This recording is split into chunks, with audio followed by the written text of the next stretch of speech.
Assalamualaikum warahmatullahi wabarakatuh.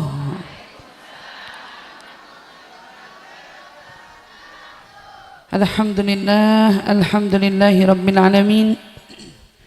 Wabihi nasta'in ala umuri dunya waddin. Wassalatu wassalamu ala ashrafil anbiya'i wal mursalin Sayyidina wa habibina wa syafi'ina wa qurrati a'yunina Muhammadin sallallahu alaihi wa ala alihi wa sahbihi wa sallam. Subhanaka la ilma lana illa ma 'allamtana innaka antal alimul hakim. Rabbi zidna ilma warzuqna fahman. Amin amin ya rabbal alamin. Allahumma inna nas'aluka ilma ladunni wal mashrab safiyan haniya wa hab ya ghani. Allahumma inna nas'aluka ilma ladunni wal mashrab safiyan haniya wa hab ya ghani. Allahumma inna nas'aluka ilma ladunni wal mashrab safiyan haniya wa hab ya ghani. Nawaitu ta'allum wa ta'lim wa naf'a wal intifa' wal mudzakarah wa tadhkir wal ifada wal istifada wal hitha 'ala tamassuk bi kitabillah wa sunnati rasulillah sallallahu alaihi wasallam. والدعاء إلى الهدى والدلالة على الخير ابتغاء مرضاته وقربه وثوابه وحسن الخاتمة مع اللطف والعافية وصلاح العاقبة برحمتك يا أرحم الراحمين. آمين آمين يا رب. Alhamdulillah thumma alhamdulillah. Limpahan syukur bersama-sama kita panjatkan kehadirat Allah Subhanahu wa taala. Alhamdulillah Allah kumpulkan kita bersama di pagi hari yang penuh dengan kebaikan dan keberkahan ini, tidak melunturkan semangat para hadirin yang hadir.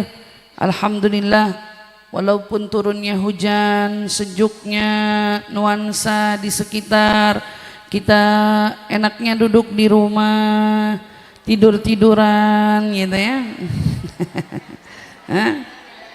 Tapi alhamdulillah dikasih semangat sama Allah buat gerak, buat hadir di pengajian insyaallah di majelis kita hari ini. Mudah-mudahan insyaallah ini semakin menambah pahala kita semua, semakin meninggikan kedudukan kita semua, semakin menggugurkan dosa-dosa kita semua, dan insyaallah subhanahu wa ta'ala berikan kepada kita insyaallah ilmu yang bermanfaat di dunia sampai di akhirat insyaallah. Amin amin ya rabbal alamin. Alhamdulillah, inilah yang disebut dengan rahasia dari keistiqomahan.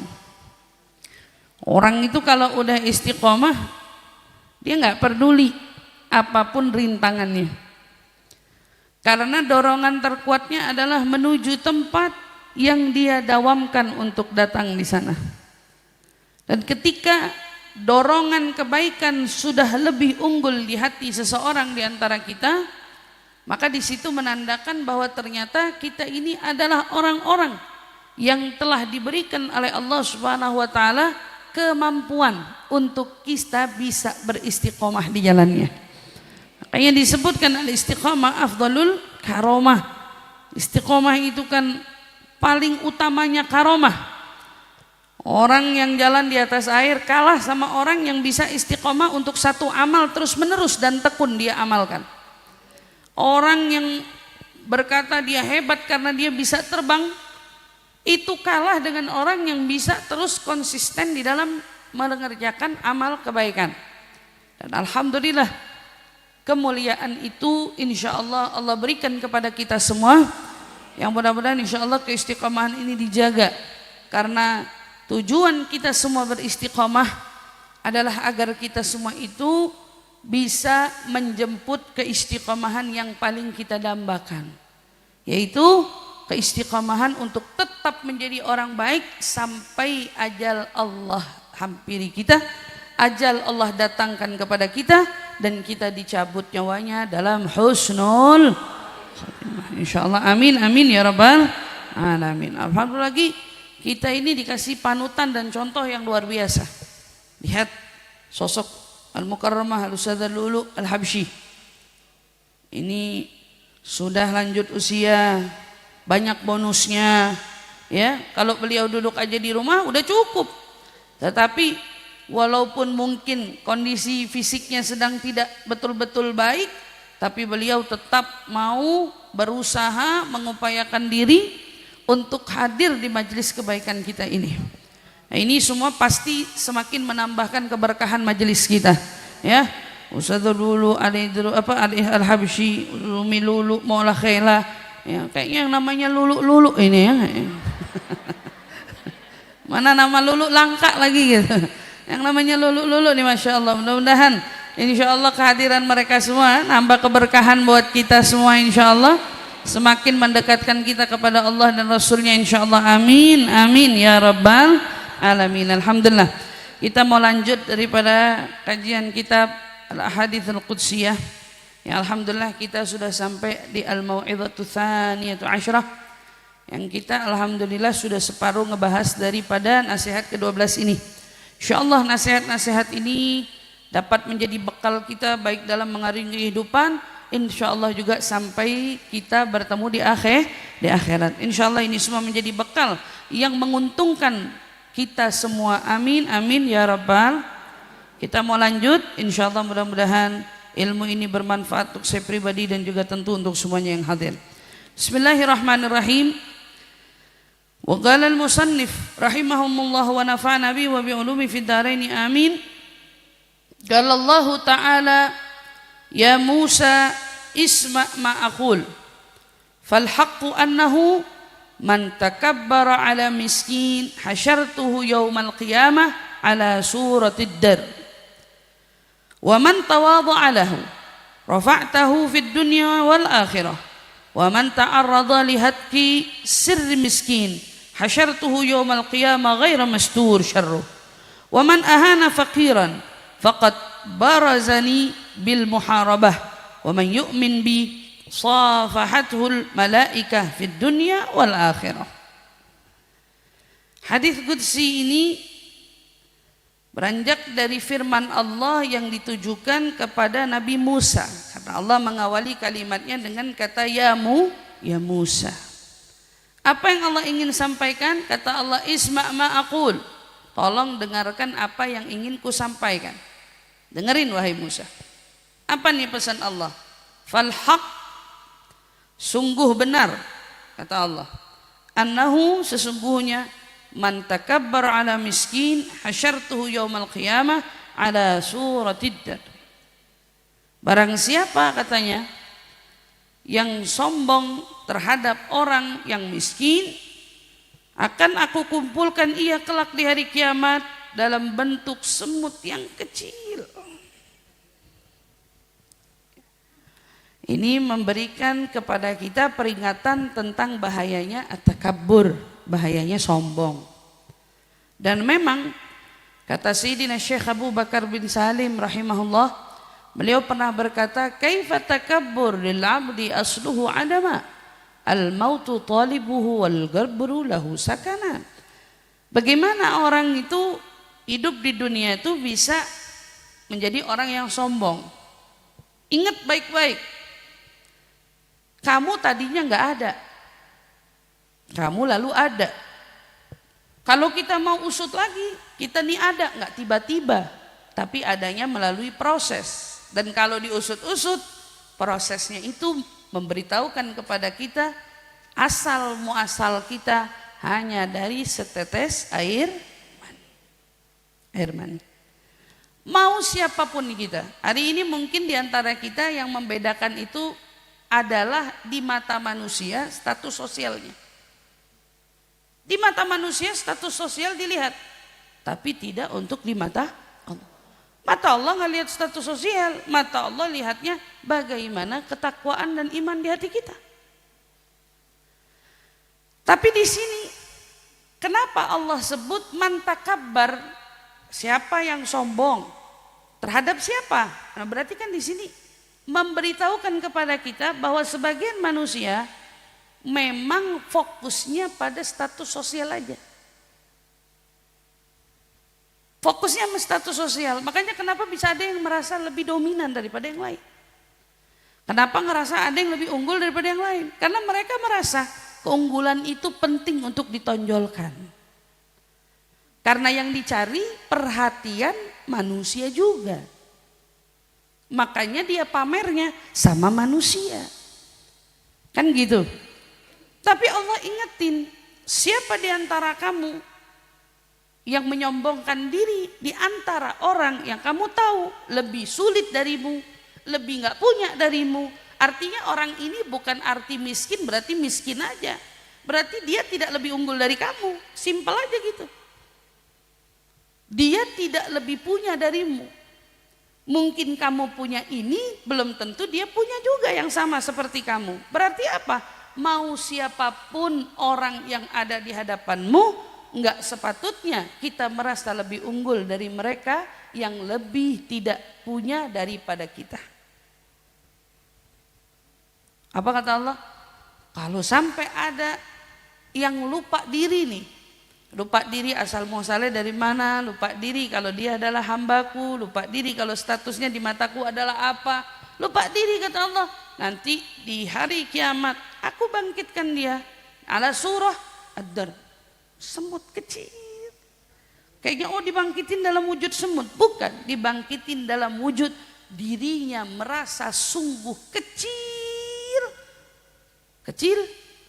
dan dia merasa dirinya begitu hina karena malunya dia pernah menyombongkan diri di atas bumi. Ya Allah, rasa malu, dianya nggak rasa malu. Maka pelajaran penting dari sini, sebagian ulama bilang, beradablah kamu di mata semua orang seolah-olah kamu tuh nggak punya apa-apa. Bersikaplah seperti kamu adalah yang paling rendah di antara mereka. Kalau sampai kamu diagungkan, kalau sampai ada di antaramu yang diunggulkan, itu cuman bonus. Bonus saja. Kamu sampai dielu-elukan, itu bonus. Tapi kalaupun mereka tidak sebegitunya melihatmu, tidak sebegitunya menempatkanmu, tidak sebegitunya peduli kepada kamu, abain aja. Toh kamu sudah siap-siap sejak awal mempersiapkan diri menjadi orang yang biasa-biasa aja. Tapi kalau orang dari awal udah nempatin dirinya siapa, ketika dia masuk dan dia nggak dapat perlakuan yang dia harap, udah sakit hati dari awal. Dan itu bakal terus panjang. Kenapa? Karena sebelum orang mengagungkan atau meletakkan dia seperti yang dia harap, dia udah lebih dulu meletakkan dirinya. Saya fulan, saya ini, dan saya adalah fulana itu saya. Jadi begitu dia ngerasa ada senggolan sedikit aja, saya tidak dihargai, saya tidak dihormati, saya ini kan sepatutnya, saya ini kan, auzubillah min dzalik. Begitu muncul itu, hakikatnya yang rugi dia sendiri. Karena rasa sakitnya yang rasain dia sendiri. Dia melukai perasaannya sendiri. Karena dia punya ekspektasi yang begitu tinggi. Saya lebih darimu, saya lebih unggul darimu, kamu gak pantas begitu sama saya, kamu sepatutnya begini sama saya. Ekspektasi itu diciptakan oleh kita sendiri. Maka ketika orang mungkin tidak menempatkan kita pada seperti yang kita mau, maka yang sakit hati kita sendiri. Jadi itu dijaga. Ketika kita diingatkan dalam ayat-ayatnya Allah, berapa kali Allah menyinggung untuk kita jangan sampai menjadi sombong, karena sombong adalah sifatnya syaitan, sifatnya iblis. Mudah-mudahan Allah jaga hati kita semua daripada perasaan tersebut. Waman tawadhu. Nah, ini berarti kan lawannya sombong itu kan tawadu ya. Tawadu. Arti lain tawadu adalah rendah hati. Rendah hati bukan rendah diri. Rendah hati. Dia merasa rendah hati. Berarti kan dia enggak tinggi hatinya. Orang rendah hati berarti enggak punya banyak ekspektasi dan tidak punya banyak harapan atas muamalah dan sikap-sikap orang terhadap dirinya. Berarti dia tawadhu. Masya Allah, sifatnya orang tawadhu ini luar biasa. Kita berlomba-lomba pengen belajar jadi orang tawadhu ini. Karena dalam sebuah hadis Nabi SAW bersabda, Man takabbar wada'ahu Allah wa man tawadha'a rafa'ahu Allah. Barang siapa orang yang sombong, kata Nabi, maka Allah akan jatuhkan dia, hinakan dia. Tapi barang siapa orang yang tawadhu, merendah hatinya, Allah akan tinggikan dia, Allah akan junjung dia, Allah akan angkat dirinya. Masya Allah. Dan sifat Nabi yang paling menonjol pada sosoknya itu adalah tawadhu. Dia seorang Nabi, seorang Rasul. Dia yang menjadi pemimpin seluruh manusia di akhirat, di surga, semua. Kullu, kata Nabi, semua ada di bawah benderaku. Tapi aku enggak bangga. Ana sayyidu waladi Adam. Saya ini pemimpin anak cucu Adam, semuanya ada di bawahku, kata Rasul. Wala fakhar, tapi aku enggak sombong, tapi aku enggak bangga. Tapi itu enggak jadi bikin saya semena-mena. Tidak, justru dia yang paling menunjukkan sifat tawadhu'nya, merendahnya, merasa dirinya hamba, di hadapan siapapun dia tetap menjadi dirinya. Nabi mau ketemu pemuka atau orang biasa, begitu aja sikap Nabi, nggak ada bedanya, gitu kan? Nggak ada bedanya. Dan justru kita temukan tawadhu itu paling kelihatan ketika berhadapan dengan orang yang lebih rendah dari dia. Kalau tawadhu atau merendah di hadapan orang yang lebih tinggi itu udah biasa, tahu nggak? Ada tokoh, misalnya dia adalah umaro, pemerintahan, atau apa, golongan orang-orang yang memang diminta untuk dihormati, ada di depan kita, lalu kita menunduk. Maksudnya artinya tuh kita menghormati dia, kita menunduk, itu mah biasa. Tolak ukur tawadhu nggak dihitung dari situ. Tapi tolak ukur tawadhu dihitung ketika kamu berhadapan dengan orang yang derajatnya lebih rendah darimu, kamu gimana? Nuntut dihormati apa enggak? Nuntut untuk dielu-eluhkan tidak? Nuntut untuk orang biar tahu siapa kamu tidak? Nah gitu, orang tawadhu ketika bertemu dengan siapa?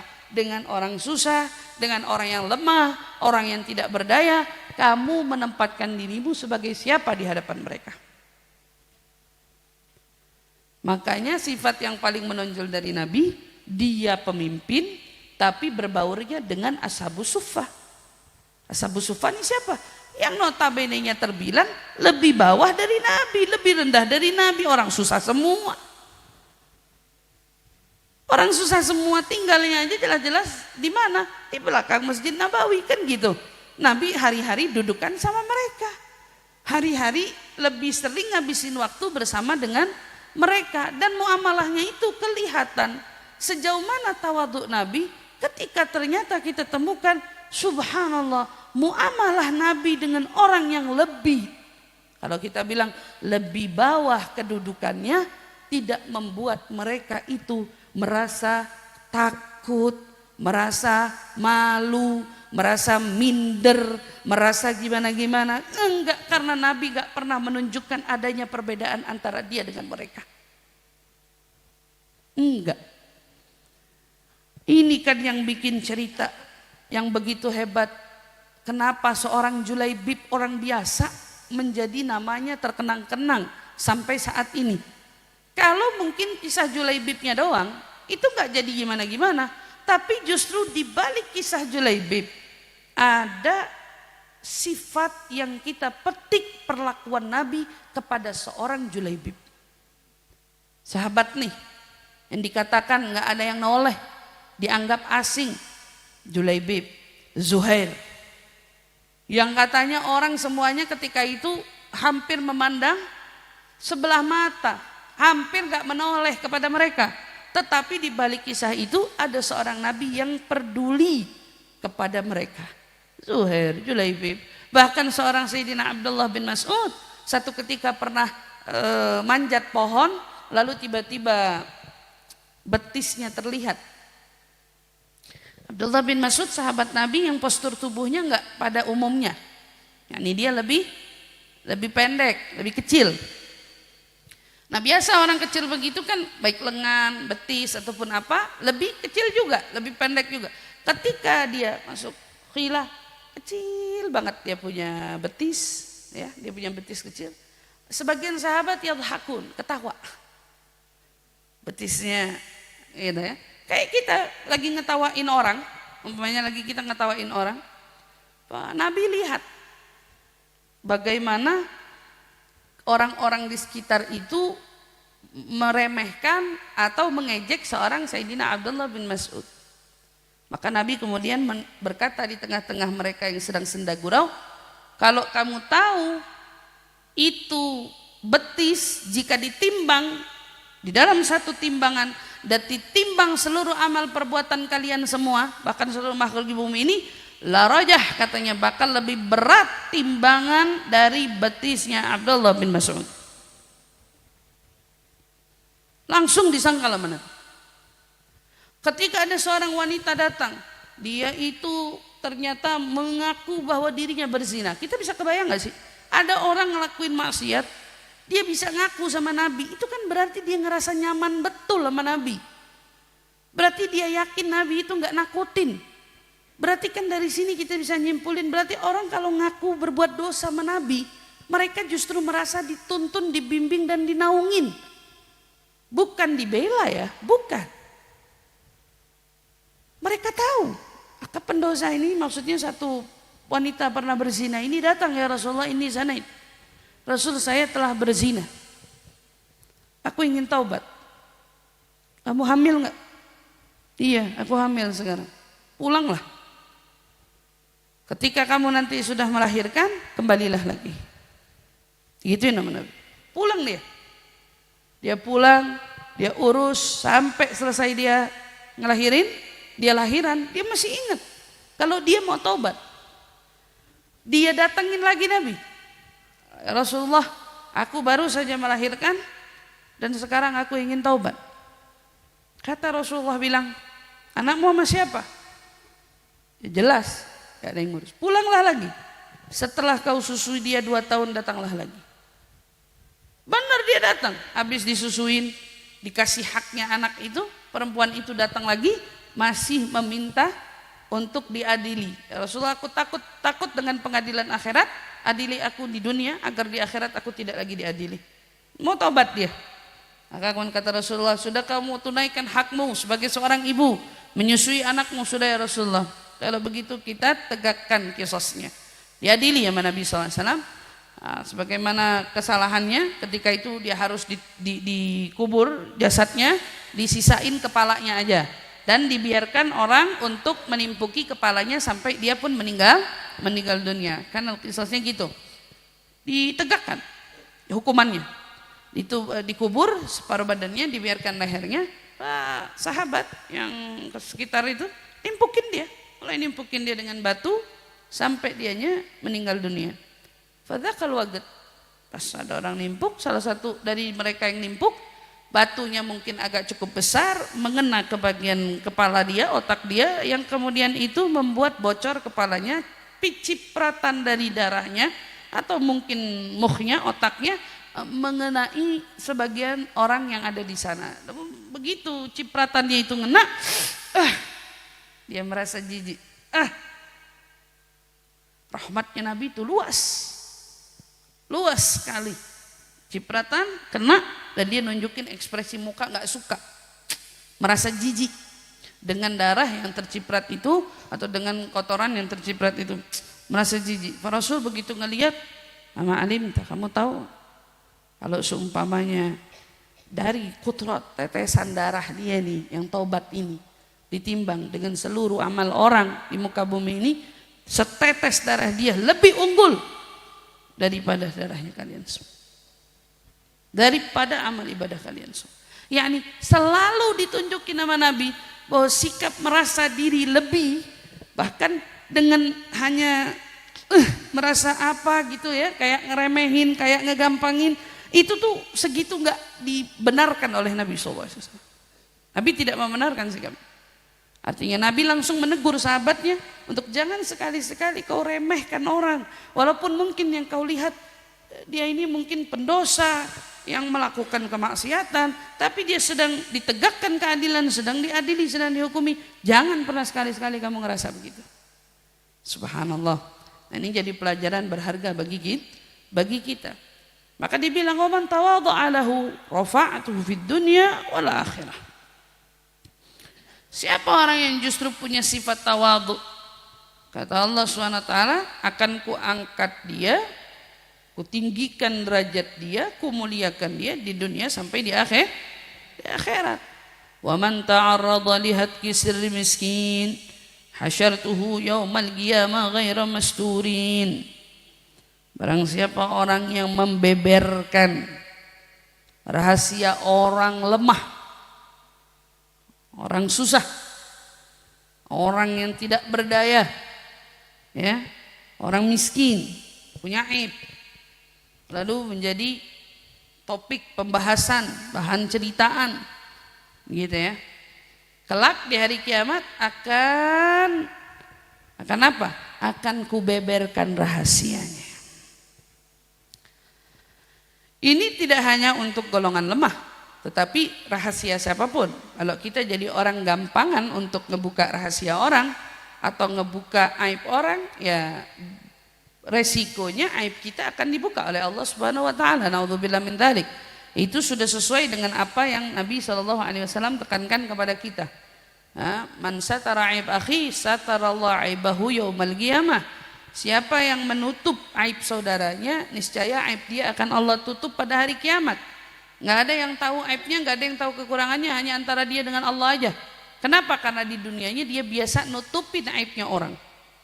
Tapi kalau justru kebalikan, aib orang dibeberin sama dia, aib orang dibuka sama dia. Ada orang udah percayain kita, ada orang udah iniin kita, tapi kita yang beberin rahasianya atau aibnya, kelemahannya, kita yang buka. Suatu saat akan terbeber juga rahasia-rahasia kita. Nasallallahu. Bahkan Sayyidatuna Fatimah radhiyallahu taala anha wardaha, ketika kita tahu dia dibisikin sama Nabi ketika menjelang wafatnya Nabi SAW, ya, kan dibisikin Sayyidatuna Fatimah itu dibisikin sama Nabi di telinga kanan dan juga di telinga kiri. Dibisikin 2 kali lah intinya. Dibisikin 2 kali, bisikan pertama buat dia menangis, bisikan kedua membuat dia tersenyum, tertawa gitu ya, bahagia gitu. Begitu keluar dari bilik itu, Sayyidah Aisyah tuh penasaran banget. Apa bisikan yang Nabi bisikan kepadamu sehingga membuat kamu pertama bersedih, nangis, kedua lalu tersenyum, tertawa. Kenapa? Kata Sayyidatuna Fatimah, aku tidak akan pernah membeberkan rahasia Nabi selama Nabi masih hidup. Enggak. Ini kan Nabi cuma nyampeinnya ke saya. Saya enggak bisa sampaikan ke kamu.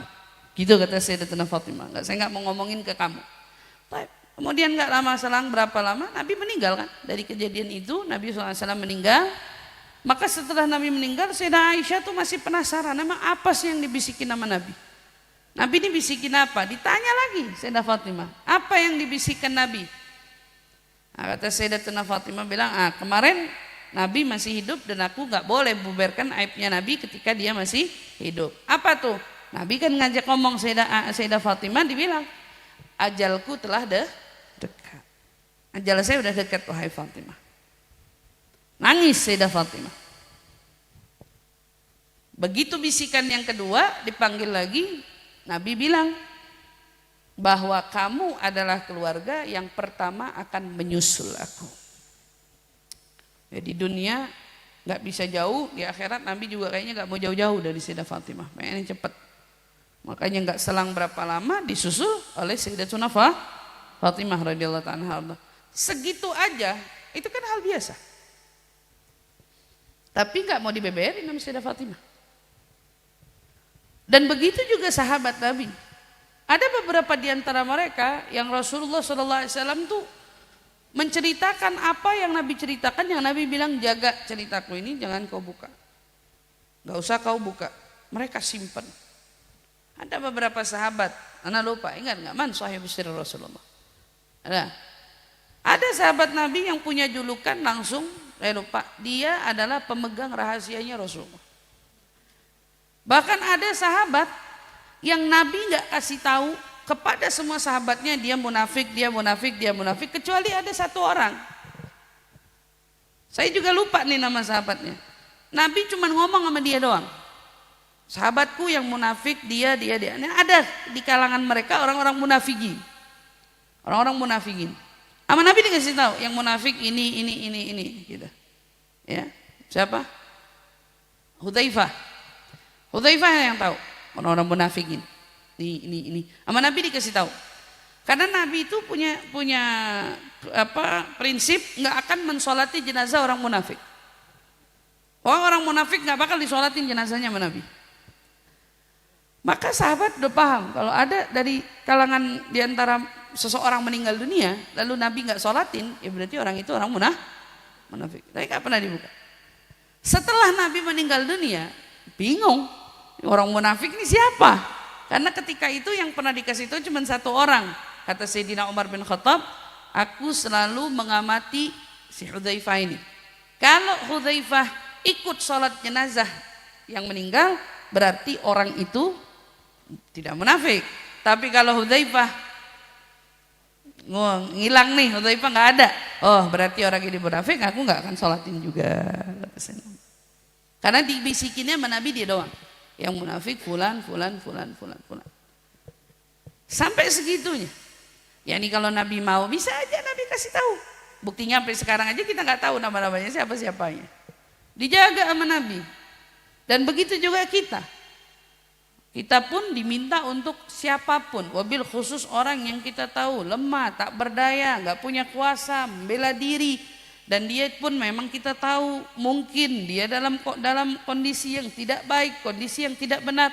Jangan pernah kita beberin keburukannya. Yang benar malah kita perlu mendatangkan udzur bagi saudara-saudara kita yang memang terlihat ada kekurangan, kita datangin udzur buat mereka, itu baru benar gitu.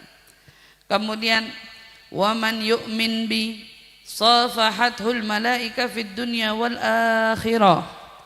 Allah Subhanahu wa taala berkata, barang siapa katanya yang beriman kepadaku, nanti dia beriman kepadaku.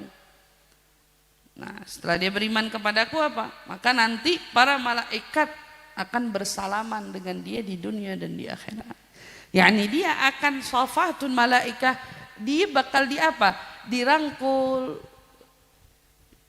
oleh para malaikat di dunia, malaikat berdekatan dengan dia di dunia, malaikat menaungi dia di dunia, begitu juga di akhirat untuk mereka, untuk orang-orang yang beriman kepada Allah Subhanahu wa taala dengan iman yang sebenar-benarnya. Nah, maka di sini kita jaga bahwa penekanan yang Allah berikan, nasihat yang langsung tertuju kalimat ini kepada siapa? Pada Nabi Allah Musa. Tentu nasihat ini bukan hanya tertuju kepada Nabi Musa, tetapi justru peringatan ini tertuju untuk kita semua. Wal mau'izah tsalitsata asyrah. Nasihat yang ke-13, yaqulullahu ta'ala ya ibna Adam, kam min sirajin qad atfa'tuhu rihul hawa wa kam min 'abidin afsadahul ujubu wa kam min ghaniyyin afsadahul ghina wa kam min faqirin afsadahul faqru wa kam min sahihin afsadathul afiyah wa kam min alimin afsadahul ilmu wa kam min jahilin afsadahul jahlu falaulah masyayikh rukka wa syababun khusya wa atfalun rudda wa bahaim rutta la ja'altus sama' min fawqihim hadidan wal arda safsafan wat turabu ramadan walama anzaltu alaikum minas sama'i qutrah walamma ambattu ilal ardi min habbah wala sababtu alaikumul adzabu saffa. Allah Subhanahu wa taala berfirman selanjutnya, wahai anak cucu Adam, betapa banyak pelita cahaya hati yang padam oleh angin hawa nafsu. Allah udah kasih cahaya hati, tapi cahaya hati padam gara-gara hawa nafsu. Udah dikasih benar nih hati, rusak gara-gara hawa nafsu. Hawa nafsu bisa sombong, bisa hasad, bisa juga hawa nafsu itu emosi, kemarahan.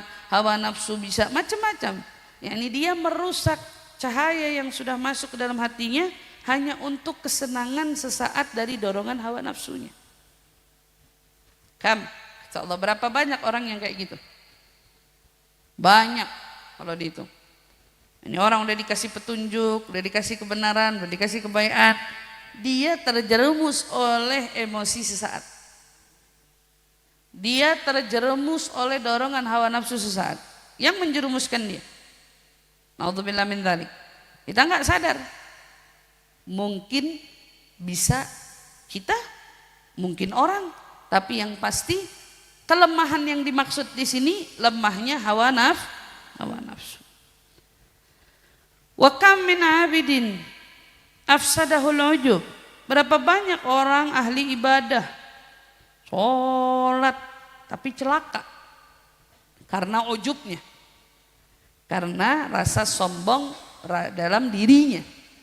Dia ngerasa ujub. Ujub ini artinya apa? Bangga, merasa dirinya hebat bisa melakukan ini, merasa dirinya hebat bisa sampai di titik ini, merasa dirinya hebat karena mampu melakukan ini dan seterusnya. Dia merasa hebat terhadap perbuatannya, padahal dia lupa kalau bukan Allah yang kasih itu, dari mana dia bisa berbuat? Kalau bukan Allah yang kasih otaknya, pikirannya, idenya itu, dari mana dia bisa berbuat? Karena semua nggak lepas daripada dukungan Allah, nggak lepas daripada Allah, nggak lepas.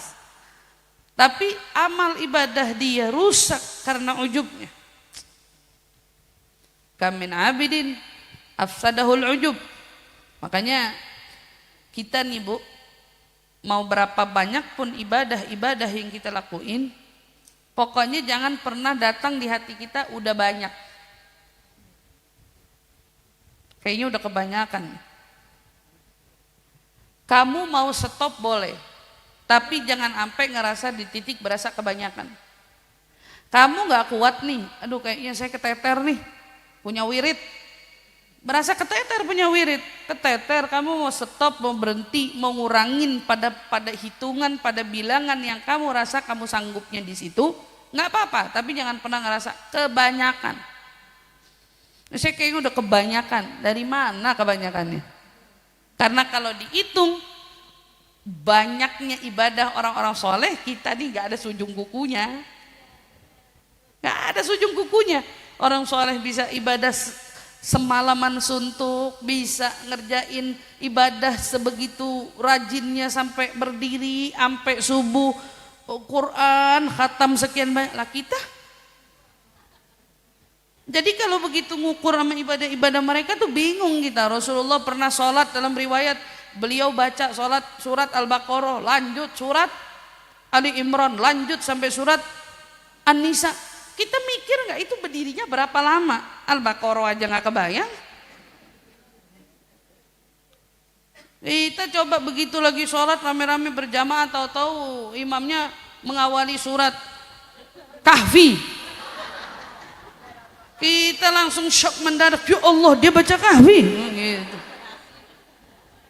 Yasin itu baru mulai, Bismillahirrahmanirrahim, Yasin. Deg-degan kita, ya Allah dia baca Yasin. Orang katanya kita biasa pakainya Alhaqumut Takatsur paling panjang. Habis gitu surat andalan deh, kul. Oh, dah. Keluar dari kul ila fi Quraisy gitu. Amaina atoina. Udah, iya kan gitu biasanya. Ah ini mau berasa kayak, wah ibadahnya paling banyak nih. Saya mah udah kebanyakan, malaikat capek kayaknya. Mereka kan menyatetin amalan kita mah sambil merem. Katanya kecil ini mah ibadahnya. Memang sholatnya baca apa? Kata malaikat sebelah bilang, inna atau ina. Gitu. Banyak inato ina, ya udah alhamdulillah deh daripada nggak baca sama sekali. Iya, ada yang sampai sholatnya cuma Fatihah doang.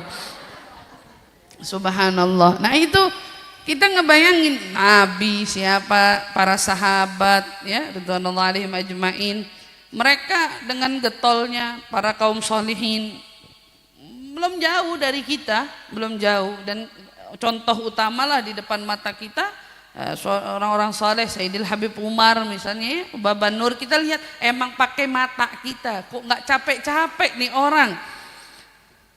Sampai di tempat acara rahimahullah rahmatul abrar Babah Maryam bin Hafidh yang baru meninggal dunia, kita menyaksikan bahwa mereka adalah orang-orang yang nggak pernah mau waktunya terbuang sia-sia.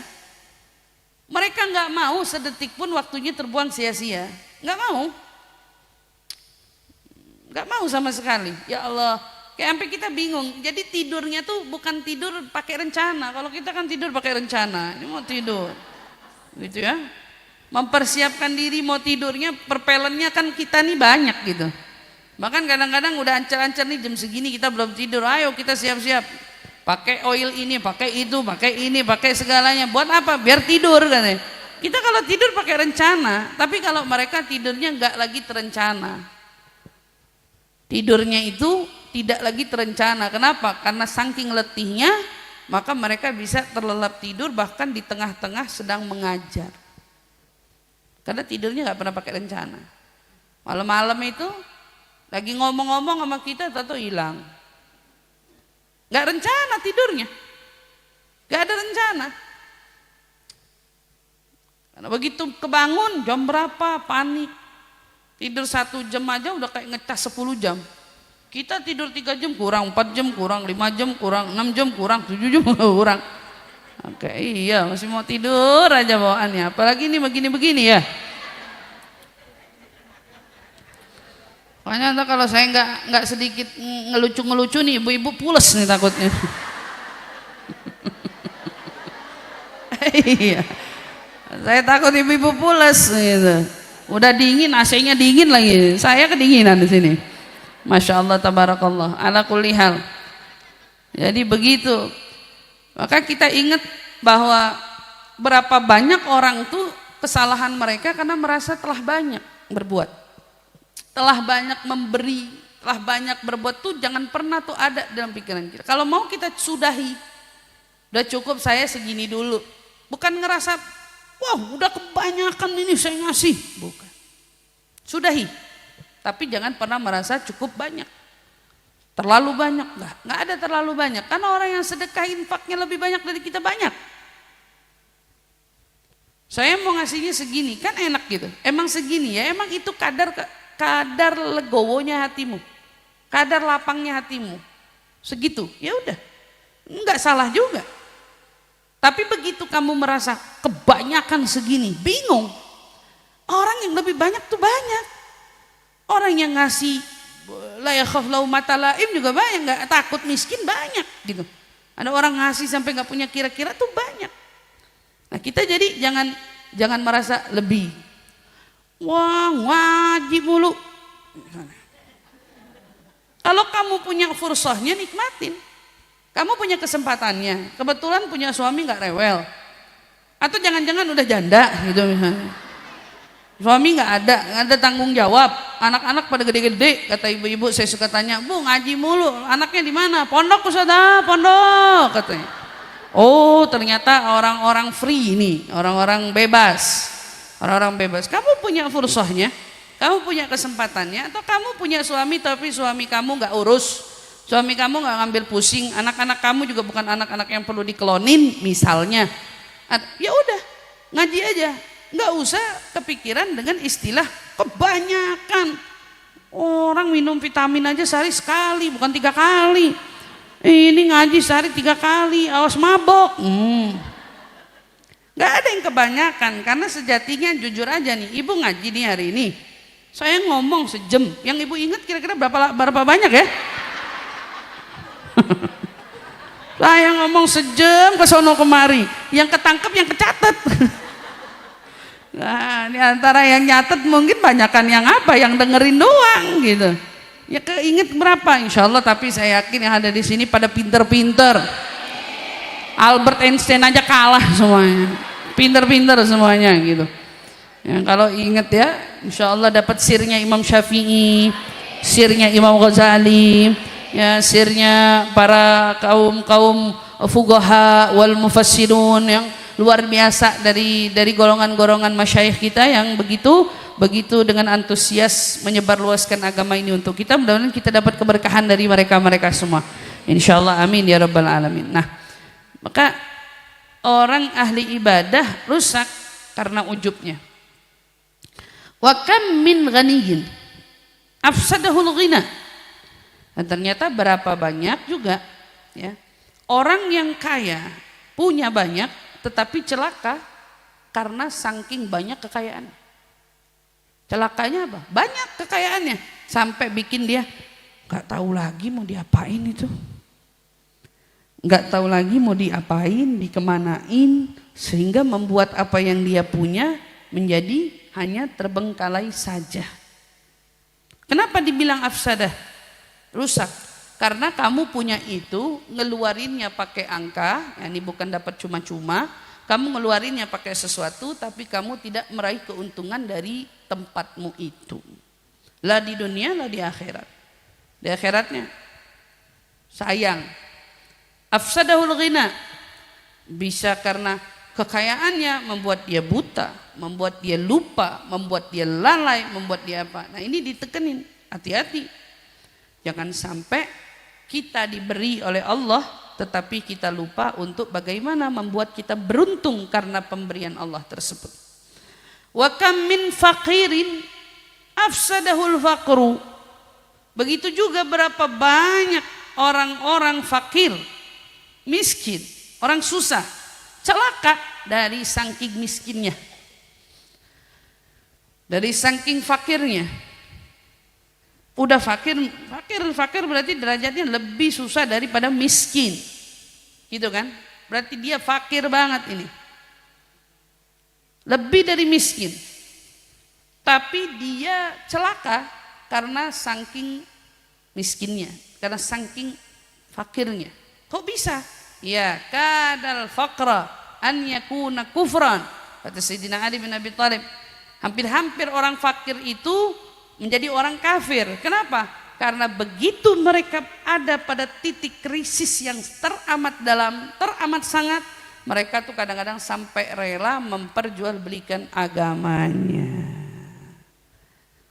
Yani kita sedih melihat beberapa saudara-saudara kita ketika mereka memang berada pada titik kondisi yang teramat sulit, sampai mereka rela mengadahkan tangannya untuk datang ke rumah-rumah ibadah non-muslim. Mereka minta santunan di sana dan mereka jadi anggota tetap penerima santunan. Penerima santunannya bukan dari golongan mereka-mereka, loh, golongannya kaum muslimin. Golongannya kaum muslimin. Ini bisa ada dua hal menjadi pengingat bagi kita, Bu, bahwa mungkin sejauh mana kita merasa telah berbagi, ternyata masih banyak yang membutuhkan perhatian kita. Sisi lain, peringatan kepada kita, sesulit apapun kamu, bukan kesulitan itu diandalkan untuk kita jadi mengibak ke pintu sana sini. Bukan. Justru ketika kita berada pada kondisi tersebut, ujian Allah tuh datang kan enggak?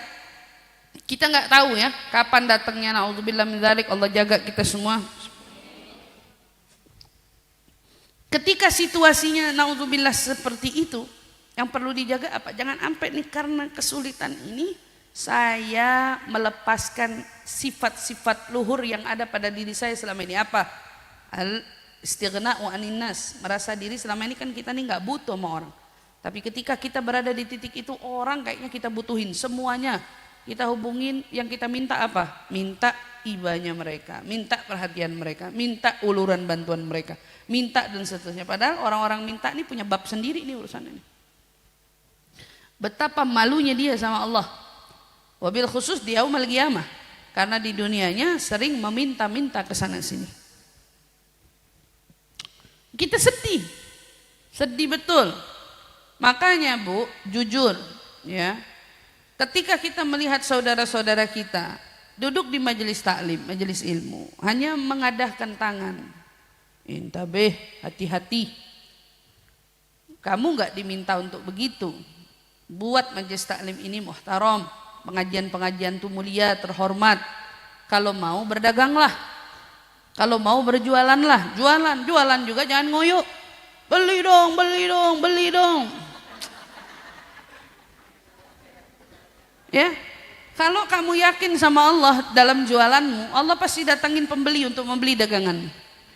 Kuncinya apa? Yakin, yakin.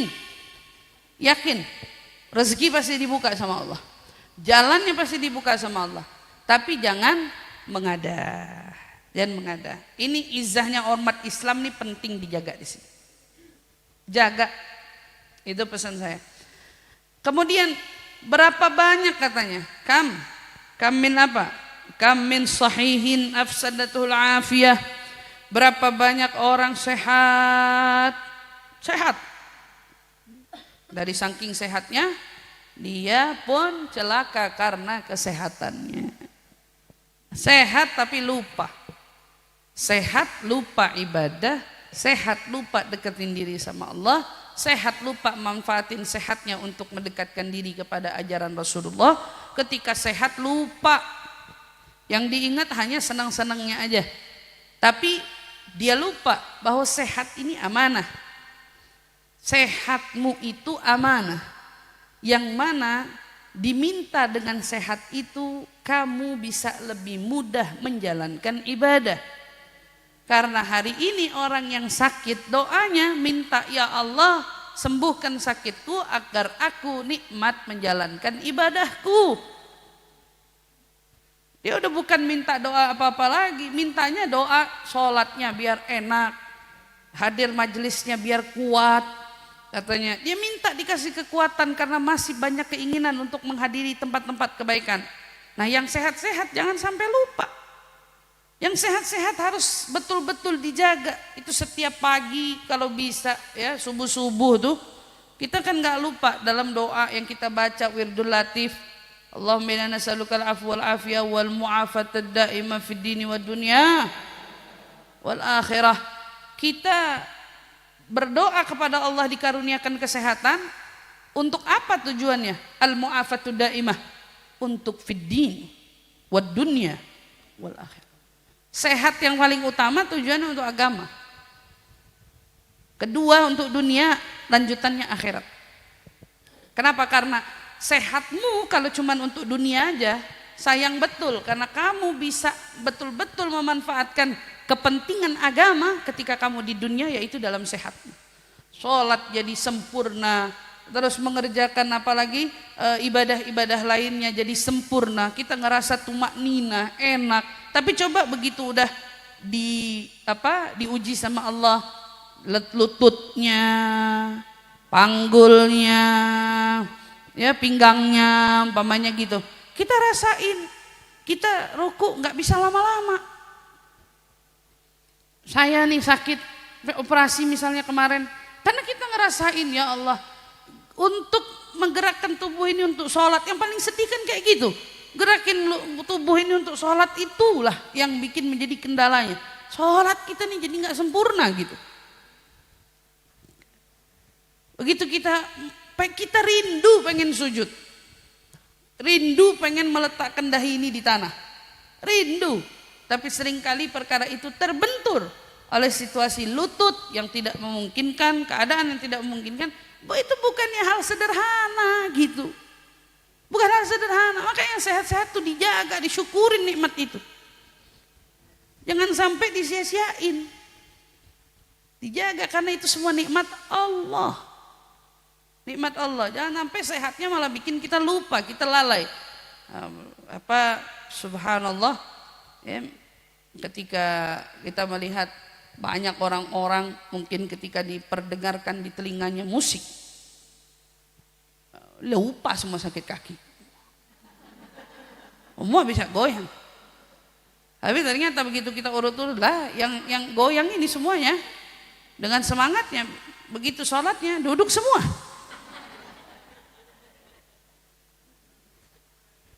Nah, kita bingung, kita mau senang begitu, alhamdulillah. Tapi ya Allah jangan kasih nikmat senang begini aja.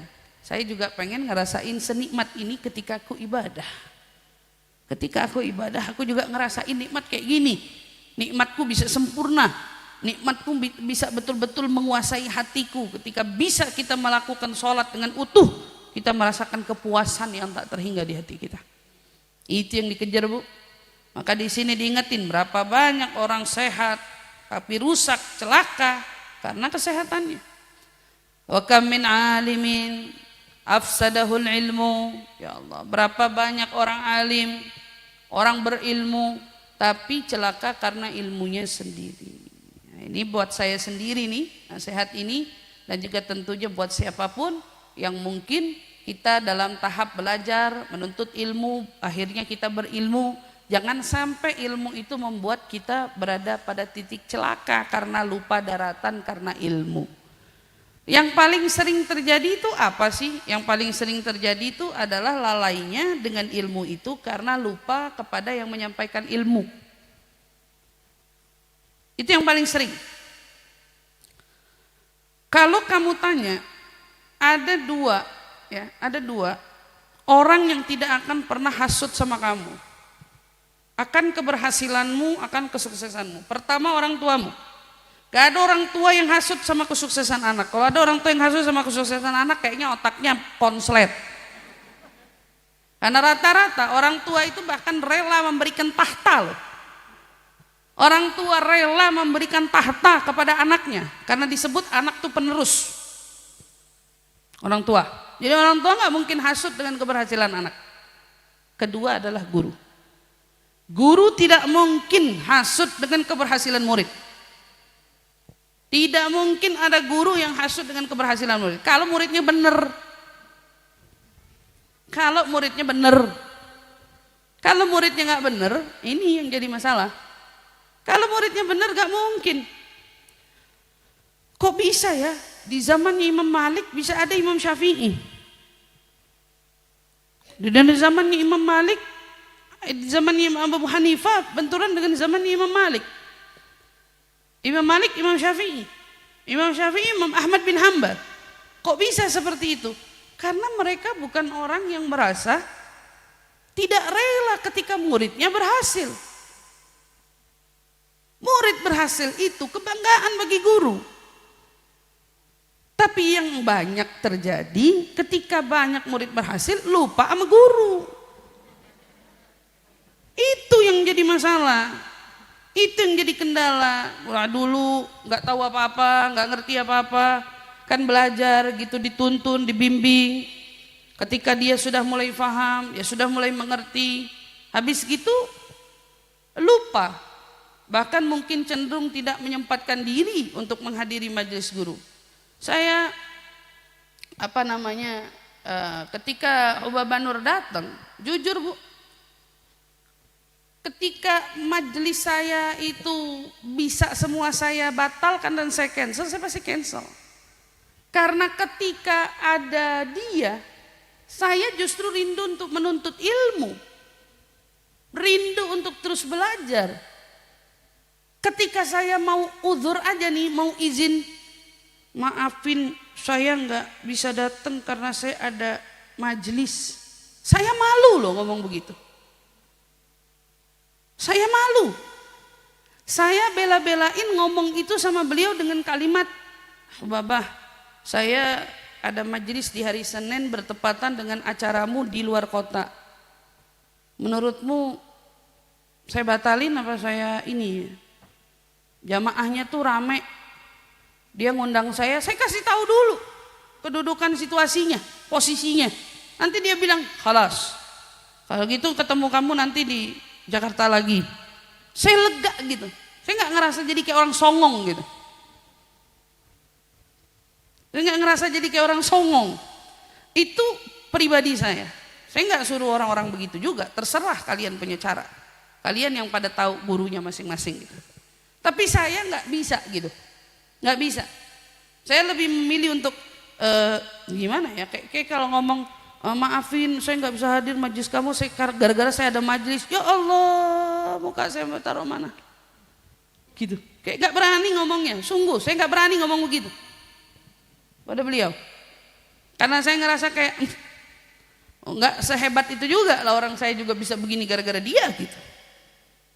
Jadi kalau bahkan untuk kata-kata seperti itu pun kita perlu untuk bagaimana caranya, kita perlu untuk terima kasih, tahu diri, karena fursah-fursah kita menuntut ilmu itu terbatas, apalagi dengan keadaan yang kita memang tidak satu kota, tidak satu wilayah, sifatnya jarang-jarang. Jadi ini alim rusak karena ilmu banyak, yang seringkali merasa sudah pada levelnya fatwa, levelnya memberi fatwa, pada akhirnya rusak karena ngerasa gampang, itu ada kok pendapatnya, dan kemudian bisa diputarbalikkan dari pengetahuan-pengetahuannya sendiri. Naudzubillah min dzalik. Bahkan di zamannya Syekh Abdul Qadir Jailani aja ada kok temannya Syekh Abdul Qadir Jailani yang ketika singgah ke salah satu orang solehnya bilang, nih orang nanti wafatnya keluar dari agama. Temennya berarti kan sezaman dengan ibaratnya dengan Syekh Abdul Qadir Jailani, tapi bisa keluar. Yang satu lagi, nih orang bakal jadi imam, tapi dia bakal apa? Bakal kelilit hatinya dengan cinta dunia. Basara kemudian dia jadi imam, jadi imam di sana, jadi hakim, tapi bisa disogok sana sini. Illa ama anta ya Abdul Qadir, kalau kamu wahai Abdul Qadir, kullul awliya tahta qadamak, semua wali nanti di bawah kakimu. Sama-sama dalam level semacam itu, tapi bisa dengan situasi keadaan yang berbeda-beda. Makanya kita perlu minta dijaga. Punya ilmu nih ya Allah, pentingnya terus berdoa, Allahumma inna nas'aluka ilman nafi'an wa qalban khashi'an wa rizqan wa amalan sholihan. Kita minta apa? Minta sama Allah kasih ilmu nafi'.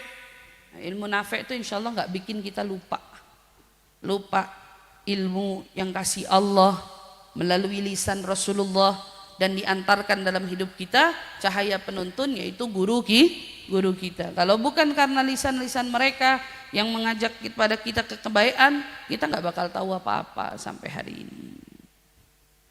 Kemudian wa kam min jahilin afsadahul jahal, jelas berapa banyak orang bodoh celaka karena kebodohannya sendiri. Ada orang punya istilah gini, mendingan nggak tahu daripada tahu. Pernah dengar gak begitu? Mendingan nggak tahu deh daripada tahu, soalnya kalau nggak tahu kan dimakfu. Kalau udah tahu tapi nggak bisa dilakuin jadi dosa. Nah, yang ngomong begitu tuh dari awal ngomong semua kebodohannya jadi dosa. Karena dia memilih untuk bodoh dengan pilihannya. Saya milih bodoh. Dia memilih untuk bodoh. Itu kebodohan di atas bodoh. Orang bodoh itu yang nggak berpeluang belajar, nggak berkesempatan punya guru, nggak kesempatan memang dalam situasi lingkungannya ada tempat untuk berguru, untuk berilmu. Itu betul.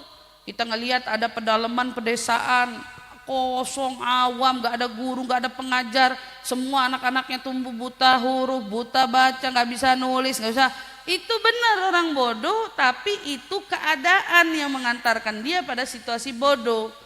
Menjadi tanggung jawab kita yang paham kalau ngelihat ada satu daerah sebegitunya, perlu kita sokong, perlu kita dukung, hantarkan guru, kirim bantuan dan lain sebagainya. Itu jadi ranah dosanya pendakwah. Tapi ketika seseorang berkata, mendingan nggak tahu deh daripada tahu. Kalau udah tahu jadi dosa. Kamu udah ngomong begitu aja tuh, mutusin jadi bodoh, udah dosa. Mutusin untuk nggak tahu tuh udah dosa. Jadi kita mendingan nggak tahu deh hukumnya. Lagi mana? Medan fasilitasnya ada, guru-gurunya banyak, gitu kan? Maka ketika kita memilih untuk bodoh, kita celaka karena kebodohan kita sendiri. Ya. Berapa banyak ya orang itu menyesali apa? Kebodohannya. Kenapa dulu aku tidak sempat menuntut ilmu? Kenapa dulu aku tidak sempat belajar? Kenapa dulu aku tidak sempat? Itu menjadi penyesalan utamanya. Kata Sayyidil Habib Umar bilang, di antara penyesalan orang yang paling menyesal nanti ketika dia ditanyai oleh pertanyaan mungkar nakir, mereka menyesal karena dulu kenapa nggak lebih belajar tahu tentang yang dibawa sama Nabi. Jadi penyesalannya apa? Mereka nggak banyak tahu tentang apa yang Nabi bawa untuk Nabi hantar ajarkan kepada kita. Itu penyesalan paling banyak yang disesali oleh ahli kubur. Begitu juga orang-orang di padang mahsyar. Padang mahsyar. Alhamdulillah. Falaulah masyayikhruka wa syababun khusya wa atfalun rudda. Diingatin. Kalau bukan karena adanya orang tua yang selalu ruku, kata Allah. Kalau bukan karena adanya anak-anak muda yang sudah dari mudanya khusyuk dalam sholat, berarti ini artinya apa? Orang tua yang ruku, yang sujud, yang ibadah, anak muda yang masya Allah ya dalam ibadahnya kepada Allah dari sejak muda. Siapa lagi? Falaula atfalun rudda. Kalau bukan gara-gara ada anak-anak bayi yang masih menyusu, kata Allah di muka bumi ini. Serta apa? Wa bahaim rutta. Binatang-binatang yang apa? Yang sedang merumput. Binatang lagi makanin rumput-rumputnya di muka bumi ini. Apa kemudian aku bakal apa? Kalau bukan karena orang tua itu, anak muda itu, bayi-bayi itu, binatang-binatang itu, maka kata Allah, niscaya aku sudah jadikan langit di atasmu ini besi semuanya. Kalau bukan gara-gara mereka. Apa cukup? Oh enggak, langit di atas kita jadi besi, bumi dibuat rata sama Allah Subhanahu wa taala, enggak lagi ada apa-apa, dan kuturunkan air hujan dari langit setetes pun aku tahan. Enggak ada nih, kita masih kedapatan hujan, masih ngerasain udara yang seperti ini. Bisa kebayangin enggak kalau langit itu bukan uapan udara aja, air yang menguap di mana-mana, tapi diganti sama Allah atapnya min hadid, dari besi. Berarti dipantul dengan sinar matahari, panasnya kayak apa tuh? Bumi rata, tanah jadi debu semuanya. Setetes pun katanya tidak akan kuturunkan air hujan dari langit. Tidak akan ada sebutir pun tumbuhan yang kutumbuhkan di bumi, kata Allah. Dan pasti kata Allah, akan aku curahkan azab di atas kalian seperti air hujan yang lebat. Karena kesalahan siapa? Tadi kesalahan daripada mereka ya, yang mana diberi cahaya hatinya kemudian terpadamkan oleh dorongan hawa nafsu. Karena apa? Karena tadi ahli ibadahnya yang dipenuhi dengan ujub, atau karena yang kaya namun dicelakai oleh kekayaannya, atau yang miskin karena terlalu menolak daripada ketetapan Allah sehingga mereka merasa ingkar, merasa marah dengan kesulitannya, atau orang alim yang dirusak oleh ilmunya, atau orang jahil, orang bodoh yang apa? Yang dirusak oleh kejahilannya, dan seterusnya. Tapi kita ternyata semua tertolong karena ada orang tua seperti beliau yang tetap sholat seperti yang mati lulu, yang tetap sholat. Kemudian anak-anak muda yang mulai sekarang sudah mulai menghiasi majelis-majelis ilmu. Alhamdulillah sudah mulai terlihat bibit-bibit takwa di dalam hati mereka. Muda-muda udah pada tutup aurat, muda-muda udah pada gigih dalam ibadah, muda-muda udah ngalahin orang tua dalam ibadah, misalnya begitu ya. Karena berkat mereka. Dan atfalur rudda, anak-anak kecil tuh rahmat. Kita punya anak kecil di rumah, orang tua nyusuin tuh anak, itu yang jadiin sebab rumahnya tuh bisa ketolak bala loh. Karena rahmatnya Allah sama anak kecil yang menyusui ini. Kita bisa ngerasain kehampaan rumah gak ada anak kecil, kayak ya Allah gimana. Karena makanya hati kita terus kayaknya ketemu anak kecil tuh seneng aja ya. Nah, yang anak kecil tuh enak aja. Ternyata atfalur rudda, anak-anak kecil, bayi-bayi kecil tuh yang masih menyusu, itu menjadi alasan Allah menahan bala musibah yang turun. Wa bahaim rutta, binatang-binatang yang makan di rumput, itu jadi pikiran Allah. Kalau kita baca hadis qudsi ini, Allah tuh rahmat banget. Binatang aja dipikirin.